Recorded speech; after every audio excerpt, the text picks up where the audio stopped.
கதை பேசிட்டு இருக்கிறீங்க. இங்க ஒரு மாவட்ட செயலாளர் அரசியல்வாதினா நேர பேர் எழுதி சொல்லுவான். நான் கூட 91 இருக்கும்போது எம்எல்ஏ மாவட்ட செயலாளர் ரொம்ப வேகமா பார்க்கலாம். என்ன பண்ணா இங்க ஒரு தேட்டர் இருக்குது, ஆளும் தேட்டர். என்ன தேட்டர் மறந்துட்டேன், ஆளும் தேட்டர் நான் வாங்கிட்டேன். கிருஷ்ணகிரி ஆளும் தேட்டர் நாங்க வாங்கிட்டாரு, இவரு எம்எல்ஏ முழுசா வாங்கிட்டாரு சொல்லுவான். ஒரு பொது வாழ்க்கையில் வந்த பின்னாடி விமர்சனங்கள் இருக்கும்.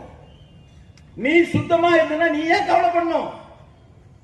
மனசு சுத்தமாகவும் நியாயமாகவும் கவலைப்பட வேண்டியதே இல்லை. நாங்கெல்லாம் 40-50 வருஷமா 40 வருஷத்துக்கு மேல அரசியல் இருக்கிறோம். சொன்னோம், காலம் நடந்துச்சு, சொன்னோம், அமைதியாயிட்டான்ல. ஏய்யா உனக்கு யார சொல்றான்? நீ பாருங்க, இந்த ரிப்போர்ட்ல படிச்ச அவர் ஒரு கம்ப்ளைண்ட் கொடுத்திருக்காரு. இந்த பர்கூர் சட்டமன்ற உறுப்பினர் ஒரு 4-5 பேரை போட்டு எங்க கட்சிக்கான ஒருத்தர் கொடுத்திருக்காரு. அதனாலதான் பேச வேண்டியதா போச்சு. நிர்மல் என்ற பையன் மேல கொடுத்திருக்காரு. அவர் போய் வீட்டுல போய் மிரட்டுறாரா, வீட்டுல மிரட்டி 20 கோடி ரூபாய் கேட்கிறாரா. அப்படி வீட்டுல மிரட்டா உடனே கம்ப்ளைண்ட் கொடுத்துருக்கணுமா வேணாவா? வீட்டுல மிரட்டான்னு சொல்றல, கம்ப்ளைண்ட் கொடுத்துருக்கல, எஃப்ஐஆர் காப்பி நீ தானே ஸ்டேட்மெண்ட் கொடுத்துருக்கிற, நீ உடனே கம்ப்ளைண்ட் கொடுத்துருக்கா வேணாவா? ஏன் கொடுக்கல? இத்தனை பேர் மிரட்டான்னு சொல்ற, என்ன மிரட்டினா, என் குடும்பத்தை மிரட்டினான்னு சொல்ற, என்ன ஆதாரம்? நேரடியா மிரட்டினான்னு சொல்ற, என்ன ஆதாரம்?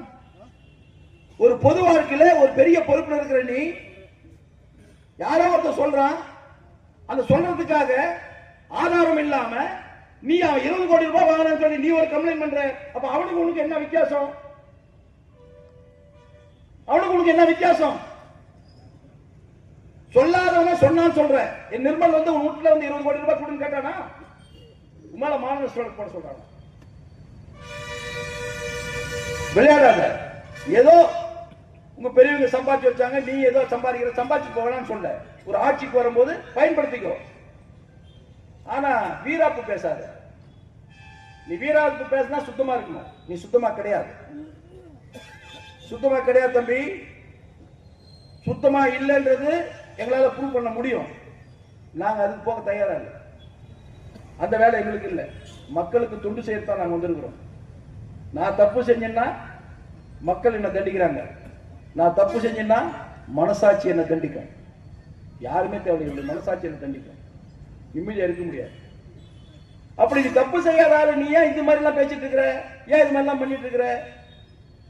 செய்யாத. தயவு செஞ்சு ஒரு கட்சி பெரிய பொறுப்புல இருக்கிற, மாவட்ட செயலாளர் இருக்கிற, எம்எல்ஏவா இருக்கிற, ஒரு பெரிய குடும்பத்தை சேர்ந்தவரா இருக்கிற உங்க ஒன்னெல்லாம் எனக்கு ரொம்ப